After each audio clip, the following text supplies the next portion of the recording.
Hi all. Night டின்னருக்கு இட்லி, தோசை, பணியாரம் எல்லாத்துக்கும் set ஆகிற மாதிரி ஒரு சாம்பார் பார்க்கலாமா? இதுக்கு பட்டை, லவங்கம், சோம்பு, 3 பல் பூண்டு, அரை மூடி தேங்காயில் கால் தேங்காய் பட்டு போட்டுக்கலாம்.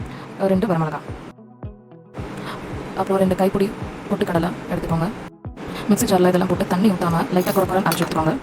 குறக்குறன்னு அரைச்ச தேங்காயில் 2 கைப்பிடி பொட்டுக்கடலை போட்டு லைட்டாக தண்ணி ஊற்றி கொஞ்சம் குறக்குறன்னு நான் காட்டின மாதிரி அளவில் அரைச்சி எடுத்துக்கோங்க. ஒரு தக்காளி பழம் தண்ணி ஊற்றாமல் அரைச்சி எடுத்துக்கோங்க. இதுக்கு தாளிப்புக்கு சின்ன வெங்காயம் மட்டும் தான் போடுவோம், வேறு எதுவும் இல்லை. சின்ன வெங்காயம், கருவேப்பிலை. வானலில் எண்ணெய் ஊற்றி சின்ன வெங்காயம், கருவேப்பிலை போட்டு நல்லா வணக்கிட்டு, சின்ன வெங்காயம் நல்லா லைட்டாக ப்ரௌன் ஆகிற வரைக்கும் வணக்குங்க. அப்புறம் தக்காளி பழம் போட்டு தக்காளி பழம் ஸ்மெல் போகிற வரைக்கும் நல்லா வணக்கிட்டு, மஞ்சத்தூள், உப்பு போட்டு நல்லா வணக்கிக்கோங்க.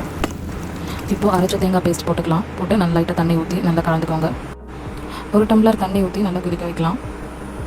நல்லா 5 மினிட்ஸ் மேலே நல்லா கொதிக்கட்டும். தேங்காய் உடனே ரா ஸ்மெல் போகிற வரைக்கும் நல்லா கொதிக்கட்டும். வேணுன்றப்ப உப்பு போட்டுக்கோங்க. லாஸ்ட்டாக கொத்தமல்லி போட்டு இறக்கிக்கலாம்.